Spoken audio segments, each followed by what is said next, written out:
como el glicocaris o glucocaris, ¿no? Que tienen también gran capacidad, por ejemplo, de adhesión.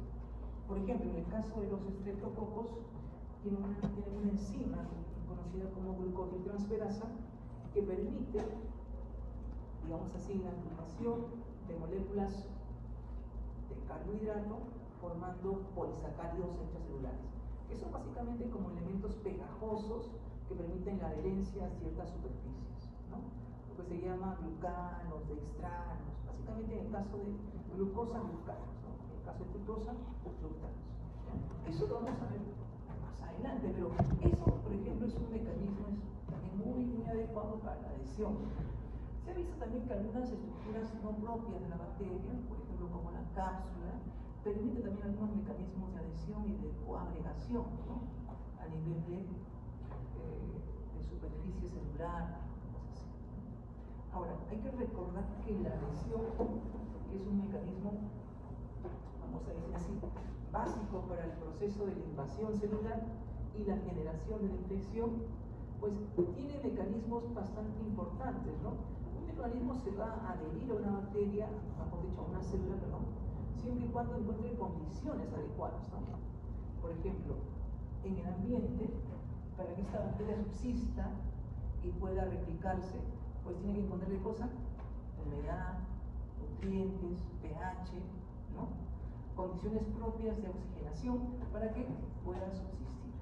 Y ahí entra un poco ese mecanismo clásico que hablamos sobre lo que es el crecimiento y desarrollo bacteriano, ¿no? El microorganismo llega acá, se acondiciona, ¿no? Pasa por un proceso de acondicionamiento, llega a subsistir en el medio y comienza a replicarse, ¿no? Hay la fase logarítmica que conocemos, luego llega a un proceso de cima, digamos, dependiendo de los componentes nutricios que tenga, ¿no? Y dependiendo de las características que pueda generar. Porque recuerden, muchas bacterias pueden generar biofilm en el sitio donde se asientan o donde subsisten, ya sea un elemento inerte o tal vez un elemento vivo, ¿no? En el diente es muy clásico ver, ¿no? Es como las bacterias se van multiplicando, van formando biofilm y eso está posicionado a nivel de la encía o en el surco gingival, ¿no? ¿Está bien? Entonces, hay diferentes formas de cómo determinar la adherencia. Y esto es importante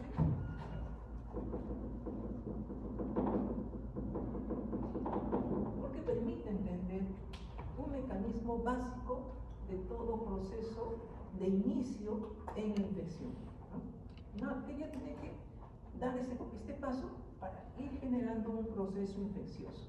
Ahora, que esa infección genere enfermedad se va a ver de la capacidad que tenga el microorganismo y sus condiciones de virulencia, ¿no? Hay microorganismos que son más tóxicos que otros. Eso se debe a la producción de toxinas, exotoxinas, endotoxinas o en todo caso de sus enzimas, ¿no? Que van a permitir degradar y dañar la estructura celular. Ahí es importante recordar eso. A ver, por favor, acá mis celulares. Miren, otro elemento importante que vamos a mencionar es la fagocitosis. Ahora, para terminar, ¿cómo yo evalúo la adherencia? ¿Está bien? Miren, yo tengo, por ejemplo, para esta práctica, siempre hemos comentado, ¿no? Por ejemplo, una zona que está expuesta y toma mucho contacto con diferentes superficies son las manos, ¿está bien? Con la mano saludo, con la mano cojo el dinero, con la mano cojo las manecillas, ¿no? El soporte a veces del auto, del micro, y así. Las manos son elementos de mucho contacto y por tanto van captando, van recepcionando una diversidad de microorganismos, ¿sí? Entonces, una forma bastante sencilla de ver que aquí existen microorganismos es haciendo una siembra. Yo tengo un medio de cultivo, agarro los dedos y hago presión en el medio de cultivo. Pero eso sí, ¿no? La mano en la condición inicial, sin haber colocado alcohol, sin haberlo lavado, así como está. Y luego tengo el lavadero, lavo muy bien los dedos, tengo jabón seco y luego con las manos limpias, o con los dedos limpios mejor dicho, hago también una segunda impresión. Es un tipo de siembra. Y evalúo después de un proceso de incubación. Y voy a ver dónde existe mayor presencia de microorganismos. Claro, miren, el lavar una superficie, ya sea la palma o una parte de la piel, claro, va a eliminar o va a reducir la presencia de microorganismos, ¿no? Pero no creo que las elimine, siempre puede haber algo ahí, ¿no? En algunos casos la cantidad es tan mínima que no permite un crecimiento. En algunos casos es moderada, que hay algo de crecimiento. Pero una mano sucia, vamos a decir así, que toma contacto con muchas cosas, objetos, va a tener carga bacteriana y por lo general siempre va a haber crecimiento. Eso es lo que vamos a ver como un mecanismo clásico de adherencia. ¿Está bien? Muy bien. El otro punto que vamos a ver es esto. A ver, tenemos...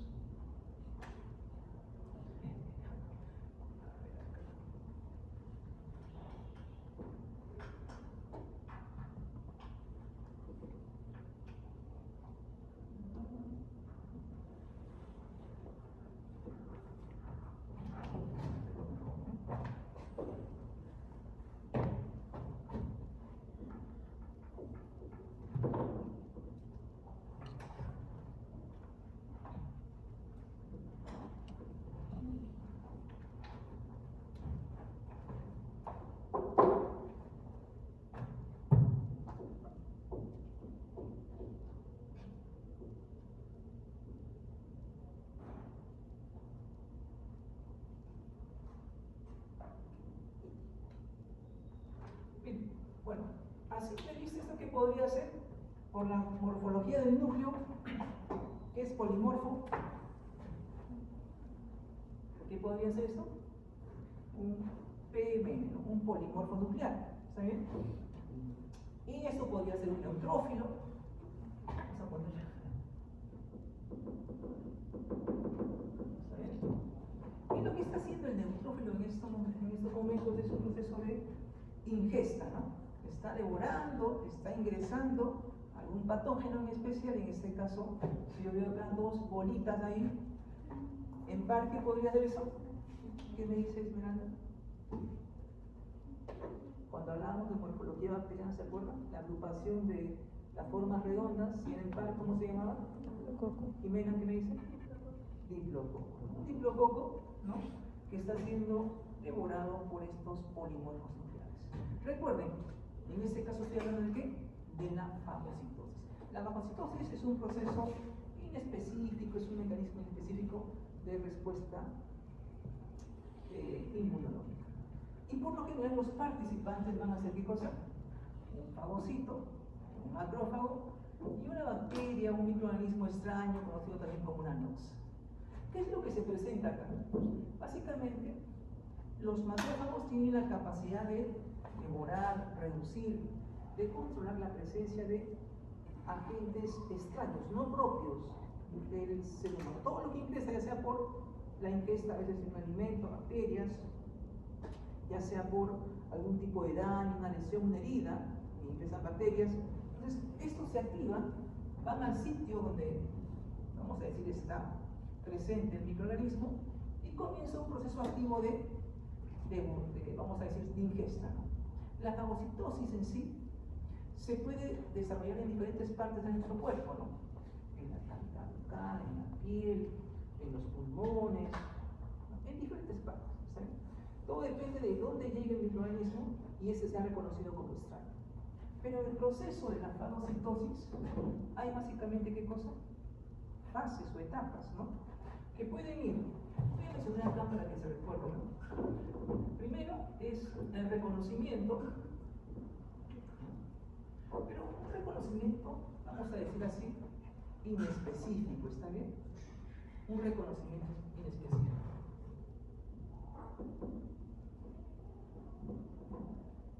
Dos, la ingesta. Y tres, la digestión. Son básicamente tres fases importantes que se pueden dar. Es decir, se ha podido ya identificar que los macrófagos tienen ciertos sectores conocidos como TOI, sectores inespecíficos conocidos como TOI, que van a reconocer ciertas características del microorganismo, que podría ser en este caso un diplococo, por ejemplo como Neisseria gonorrhoeae, es un diplococo gram negativo, presenta pequeñas extensiones, que son sus fímbrias. Esas fímbrias son muy identificables por receptores tipo TOL, ¿no? Y eso hace de que comience a haber un mecanismo de, digamos así, de ingesta. La ingesta es el proceso, ¿no? Genera como una pseudo boca, piecitos ahí que van introduciéndolo, y una vez que llegan a la parte más interna, va a haber un mecanismo muy importante, ¿no? Asociado a lo que conocemos como un fagolisosoma, ¿no? Una estructura interna del fagocito que tiende a degradar al microorganismo, ¿no? Por básicamente dos mecanismos oxidativos y no oxidativos. Oxidativos básicamente peróxido de hidrógeno, superóxido de hidrógeno, todo ello. Y en el caso del no oxidativo, una variedad de enzimas, ¿no? De enzimas que van a, básicamente hidrolíticas, que van a destruir y dañar al microorganismo. Entonces, un poco ese es el mecanismo, ¿no? Entonces, cuando yo hablo de fagocitosis, recuerdo siempre estas tres fases. Reconocimiento en específico por factores tipo TOL, la ingesta, que es llevar la bacteria hacia la parte interna, y al final la digestión, asociada a qué cosa? A mecanismos ya sea oxidativos o no oxidativos. Al final, este polimorfo nuclear, este neutrófilo, devora, desintegra al microorganismo, y lo que hace es posicionar parte de ese microorganismo a nivel de su superficie.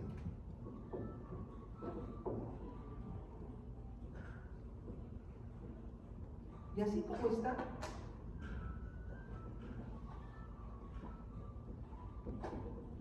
se convierte en una CPA. ¿Qué es un CPA? Es una célula presentadora de antígeno. Y esta va, ¿qué cosa? A conectarse con un linfocito T4. ¿Para qué?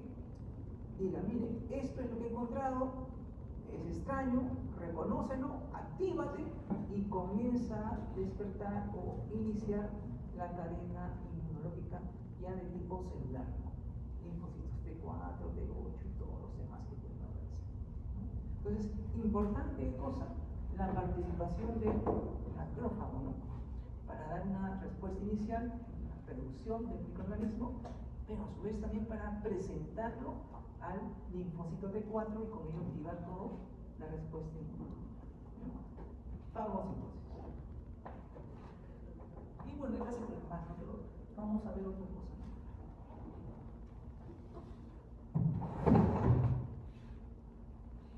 Vamos a hablar un poco sobre serología.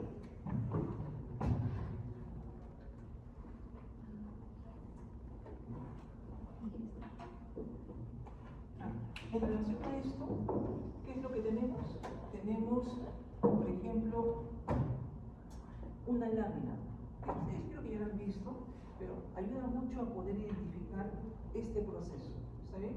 Para ello, miren, en todo cuadro infeccioso, como producto de la lucha entre las bacterias y las células, en este caso de defensa, como pueden ser linfocitos, se genera por la presencia, digamos así, de pus, ¿no? Es como un producto a veces de esa lucha interna, y la materia que es pus a veces es recuperada de las zonas donde está presente la infección, y esa se extiende, se hace una coloración. Entonces lo que se va a ver ahí pues es una gran cantidad, ¿no?, de polimorfos nucleares. Una herida también con secreción podría presentar bacterias, células de este tipo, polimorfos nucleares. Y claro, lo relevante es encontrar qué cosa, este mecanismo, ¿no?, esas células, estos ciclococos en este caso, y claro, y los polimorfos nucleares en proceso activo de fagocitosis. Entonces eso es bastante típico cuando hay cuadros infecciosos visibles, como puede ser a nivel de piel o también de mucosa de otras partes del cuerpo, no solamente de la boca. Muy bien, en el caso de la serología, ¿ya? Esto Es un procedimiento netamente de desarrollo en el laboratorio. Para ello nosotros trabajamos, digamos, con algunos antígenos y anticuerpos. Miren, cuando yo tengo una enfermedad, como acá la señorita podría tener un cuadro gripal, por ejemplo, su cuerpo está reaccionando constantemente con esa forma viral que ha ingresado y que está pues queriendo dañar pues sus vías aéreas superiores, si no se cuida bajando vías aéreas inferiores, como los, y de ahí tiene que ser un cuadro neumónico y ahí ya pues se va. Pero la idea nos lleva a eso, ya que joven tiene un buen sistema inmunológico y eso hace de que pues todo se reduzca o se concentre en una área específica, ¿no? Y no se disemine y no sea un cuadro cruento. Entonces, si yo quiero identificar, por ejemplo, una enfermedad de forma, por lo general, indirecta, identificando el anticuerpo, utilizo ¿qué cosa? La serología. ¿Cuál es lo clásico para la identificación de microorganismos? Si ustedes se acuerdan, tomo una muestra, tengo una infección urinaria, lo clásico, ¿no? Tengo una infección urinaria, tomo una muestra de orina, esa muestra es llevada al laboratorio, analizada, y de ahí ¿qué cosa? Aíslo al patógeno o al microorganismo. Eso es lo clásico, por cultivo por lo general, ¿no? Pero la serología es una forma distinta de cómo hacer el diagnóstico, básicamente con la respuesta inmune. Y para eso, yo tengo dos cosas. Tengo el antígeno y tengo el anticuerpo, ¿no? El antígeno por lo general está asociado a ¿qué cosa? Al microorganismo, ¿no? Al agente patológico o patogénico en este caso, ¿no? El virus, el protozoario, el hongo, la bacteria.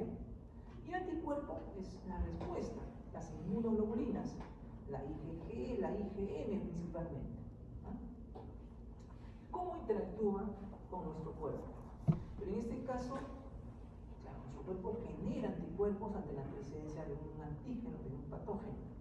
Pero la forma como yo identifico este proceso es básicamente de forma in vitro, es decir, en el laboratorio, ¿no? Y para ello hay diferentes pruebas o procedimientos. Entre ellas, una de las más comunes es la prueba de aglutinación.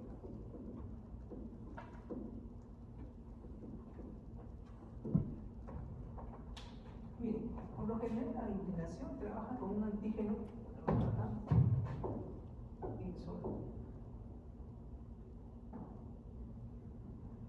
el anticuerpo, ¿no? Esto genera por lo general grumos.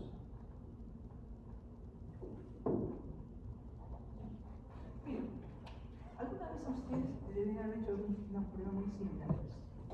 Por ejemplo, cuando algunos de ustedes se han enfermado, por ejemplo, a veces de una fiebre tifoidea, es decir, una enfermedad asociada a salmonelatitis, ¿no? Donde una característica de la enfermedad es que tengo fiebre constante y por encima de 38, a veces 39 grados centígrados. Estoy quemando y eso es permanente, ¿no? A eso lo puedo asociar con cuadros de afección intestinal, unas diarreas, malestar general. Ya cuando esto se va agravando, mi hígado se agranda, ¿no? Lo que es una hepatomegalia, ¿no? Y claro, también más o menos hepatomegalia. Entonces, eso por ejemplo se puede ver en un paciente con fiebre tifoidea. Pero una forma bastante sencilla de cómo hacer el diagnóstico es haciendo serología. Y para ello, yo voy a utilizar ¿qué cosa? En el caso de la aglutinación, yo utilizo por lo general, a ver, si el paciente está enfermo, ¿qué está generando el paciente en gran cantidad? Anticuerpos. El anticuerpo está en el paciente. Para eso yo tomo una muestra de sangre. Esa sangre se centrifuga, se pone el suero, y lo que yo voy a tener en los reactivos, ¿qué cosa van a ser? Los antígenos. Los antígenos. Y recuerden, ¿no? A ver, acá ya más o menos había mencionado algo, ¿no? Para tenerlo más o menos en cuenta. Yo tengo un vasito, ¿no? La extensión más chiquita, ¿qué cosa era? A ver, ¿quién me dice? Una extensión un poco más grande. ¿Cómo se llama?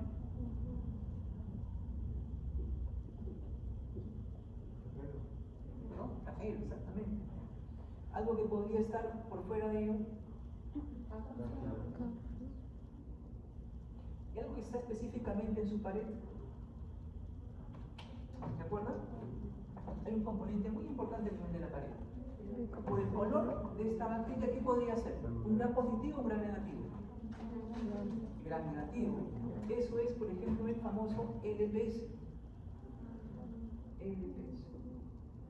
O sea, el lipopolisacárido, que es considerado en el grupo ya grande, una pequeña parte de esta ¿qué cosa? El antígeno O. Y aquí, a nivel de su pili, el antígeno F o P. A nivel del flagelo, el antígeno H o flagelar. Y a nivel de la cápsula, el antígeno K. ¿Está bien?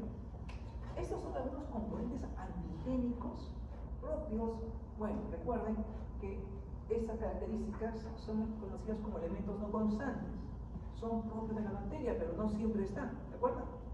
El flagelo no siempre está, el pili tampoco, la cápsula tampoco. Algunas bacterias lo presentan. Y básicamente la presentan ¿qué? Las que tienen mayor virulencia, que son más patógenas muchas veces, ¿no?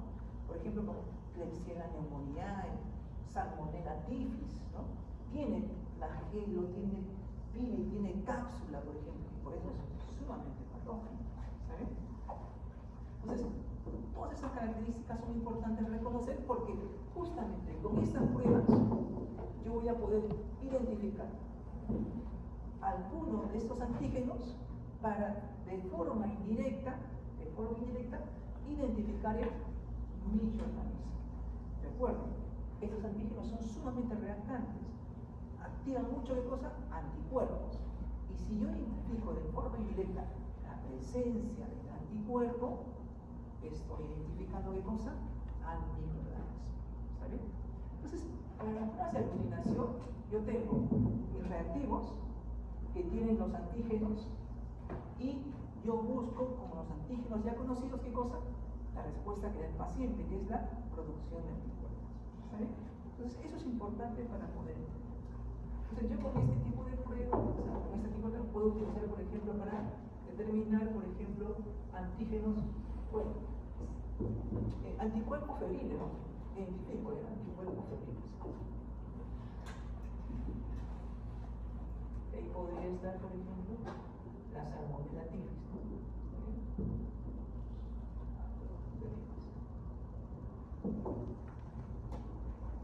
Porque los antígenos en sí son los que yo ya, digamos, los antígenos están en mis reactivos,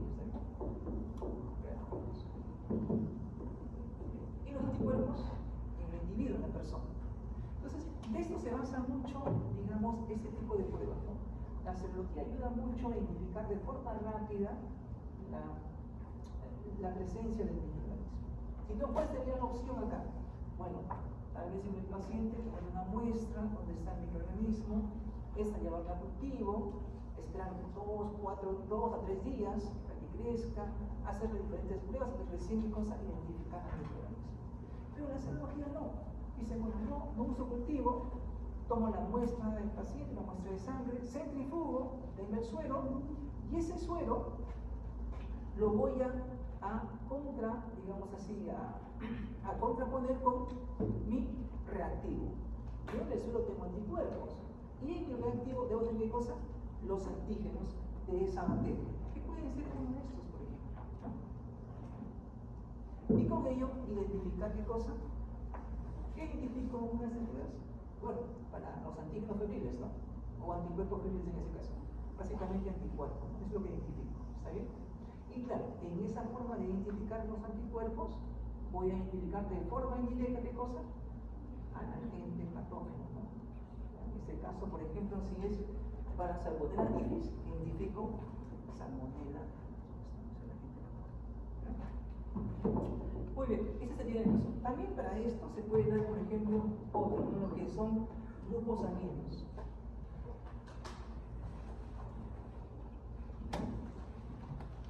Esa es una forma de conocer. Miren, en el caso de los grupos sanguíneos, todos, por lo menos, como cultura general, deberemos podremos conocer en ese caso nuestro grupo sanguíneo. ¿Qué grupo sanguíneo es?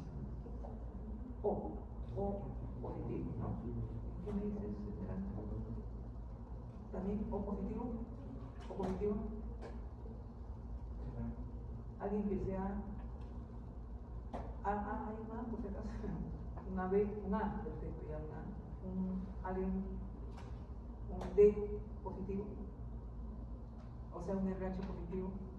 Bueno, la mayoría somos RH positivo, lo que falta un RH negativo.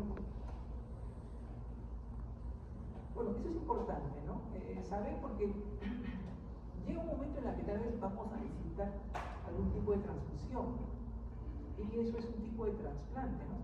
Hablamos de trasplante, el hecho de donar sangre y que otra persona lo utilice y que sea bien aceptado va a depender de la igualdad o, digamos, vamos a decir, de un igual tipo de sangre, ¿no?, que el otro individuo, siendo de la misma especie, pero individualmente muy distintos, ¿no?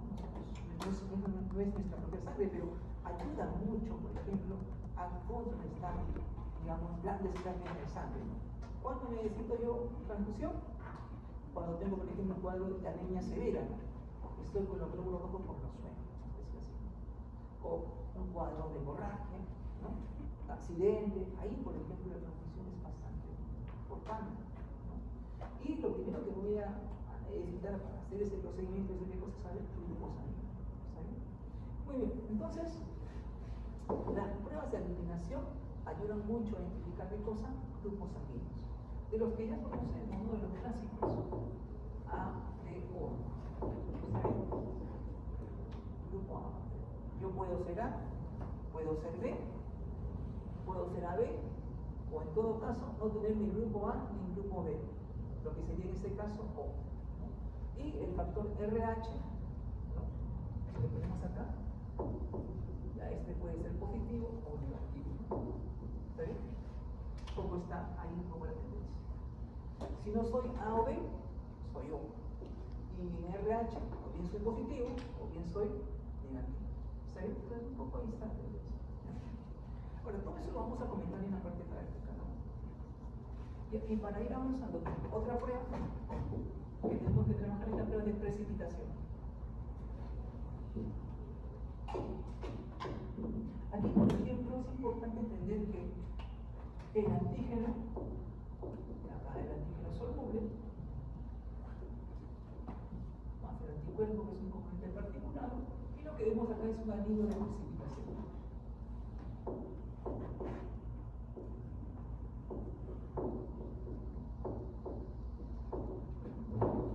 Es un poco el resultado, ¿no? En este proceso, que está también en el grupo de las pruebas serológicas, tenemos qué cosa, a un antígeno ya soluble, el anticuerpo, y lo que tenemos como elemento de reacción es un anillo de precipitación. ¿Qué tipo de prueba tenemos acá? La más conocida creo que podría ser la prueba de BDR. Este es para ver sífilis. Y básicamente respondemos. En el caso, por ejemplo, del BDRL, es una prueba, en ese caso, serológica, que tiene en su, vamos a decir así, en sus reactivos, si lo puedo acá reactivo, vamos a sacar de lipina.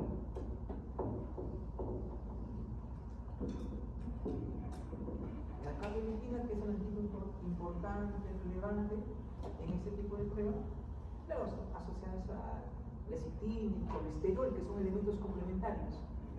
Pero lo más importante es la carbolipina.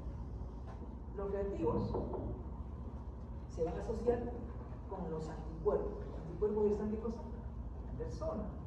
Una persona que tiene sífilis, ¿no?, va a tener, pues, dice, en una primera fase, una manifestación clásica de una lesión, ¿no?, una úlcera, ¿no?, a nivel de la zona de contacto, donde ingresa el microorganismo, por lo general son enfermedades de transmisión sexual, y las zonas genitales donde se aprecia la úlcera.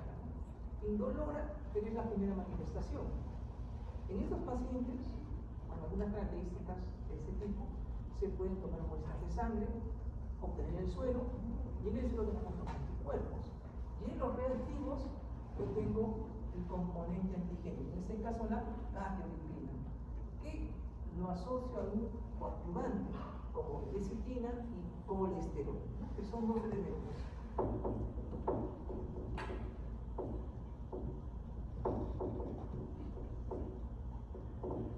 Que permiten, digamos así, mejorar la reacción y permitir una mejor interacción entre lo que es el antígeno y el anticuerpo. ¿Sí? Prueba de PDR. Veneria, Research Laboratory. Es un laboratorio de investigación de enfermedades venéreas, no enfermedades de transmisión sexual. Muy bien. Otra prueba utilizada en biología es la prueba de ELISA.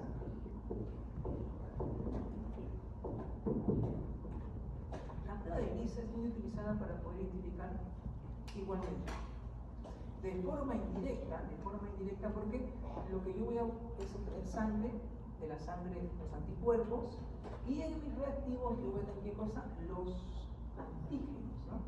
Yo puedo obtener, por ejemplo, ya se ha podido hacer estudios y sintetizar antígenos de superficie del virus. La PT120, PT41, P17, que son elementos estructurales del virus, ¿no? P24 también, que son elementos estructurales, y que eso permite tener una gran capacidad antigénica con los anticuerpos. Ahora, se ha podido ver que en el caso de ELISA hay diferentes fases en el proceso. Es el que podría ser el antígeno. ¿El antígeno de ELISA es conocido o desconocido? A ver, vamos a hablar. Yo lo tengo en mi reactivo. Si lo tengo en mi reactivo, ¿qué cosa es? Conocido. ¿Interactúa con qué? Con el anticuerpo. ¿Sabes? Es la primera fase. En una segunda fase, el anticuerpo está básicamente ligado a una enzima, toma contacto con todo este elemento, con el antígeno, con el anticuerpo, y forma un complejo. Y en una tercera fase, todo este complejo toma contacto con un sustrato. Al final eso me evidencia un cambio de coloración, lo cual me indica la positividad de la prueba. ¿Está bien? Miren, ELISA tiene tres fases en su proceso. Primero, interactúa el antígeno, que está en el reactivo, con el anticuerpo, primera fase. La segunda fase me forma un complejo, ¿no? El primer elemento con una antiinmunoglobulina, anticuerpo, sumada de cosa a una enzima. Forma un complejo. Y después, en una tercera fase, ¿qué se coloca? Si ya tengo la enzima, coloco el sustrato. Y ese sustrato permite que este elemento reaccione con la enzima y lo que se vea en el sitio donde se genera la reacción, un cambio de color. Ese cambio de color indica ¿qué cosa? La presencia de, en este caso, del anticuerpo, ¿no? Porque yo estoy identificando de cosa el anticuerpo, porque ya tengo identificado el antígeno, ¿está bien? Entonces, este tipo de reacción es un tipo de reacción de tipo indirecta, ¿no? O sea, es una prueba indirecta porque voy a identificar qué cosa, el anticuerpo, ¿no? Muy bien, en el caso de ELISA. Y bueno, como ustedes han podido ver, por ejemplo, este tipo de pruebas son las conocidas como las de inmunomarcación, ¿no? ¿Se acuerdan?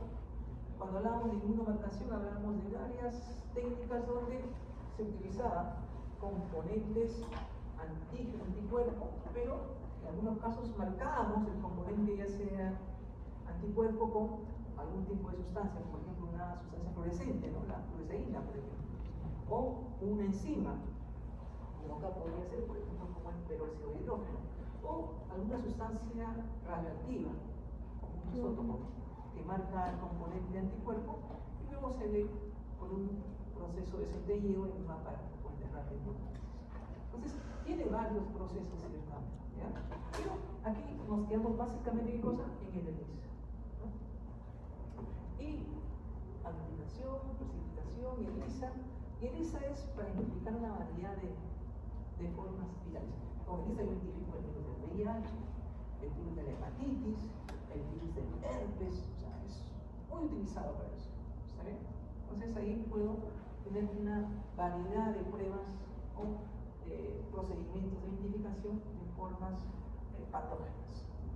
Y claro, ahora para ir terminando, y creo que lo vamos a hacer, ya no está en el grupo de la serología, pero sí es un elemento muy importante para la identificación de los microorganismos, ¿está bien? Que es, por ejemplo, la prueba de PCR. Y si alguien se recuerda, ¿qué dice Esmeralda? ¿Qué significa PCR? Ya lo hemos visto anteriormente.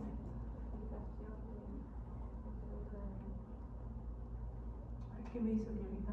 ¿Se acuerda? PCR. Proteína C reactiva, ¿podría ser? Proteína C reactiva, ¿podría ser? No es eso. No. PCR es reacción en cadena de la polimerasa. Reacción en cadena de la polimerasa. ¿Está bien? Esta prueba es muy utilizada actualmente para el diagnóstico microbiológico. Miren, la serología ayuda al diagnóstico microbiológico, pero PCR es una prueba netamente, vamos a decir así, de biología molecular, ¿no? Se utiliza como elemento de identificación al genoma, por lo general el ADN. ¿Saben? Ahora, PCR ya no es serología, recuerda, ya no es serología, pero es una técnica molecular muy utilizada en la identificación de microorganismos. Por eso lo menciono acá. Simplemente para darles una idea general, ¿no? Y ya con eso queda. El PCR se maneja básicamente tres fases en su desarrollo. Uno es la fase de desnaturalización.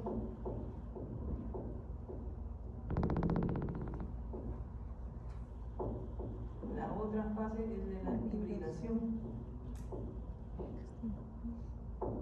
Y lo último es la extensión. Estas tres fases son importantes en el proceso de la prueba. Desnaturalización es cuando el ADN lo desdoblo, lo altero, lo transformo. De 2 hebras lo vuelvo en hebras independientes. La hibridación, marco la hebra independiente separada, lo marco con una hebra pequeñita, conocida como primer.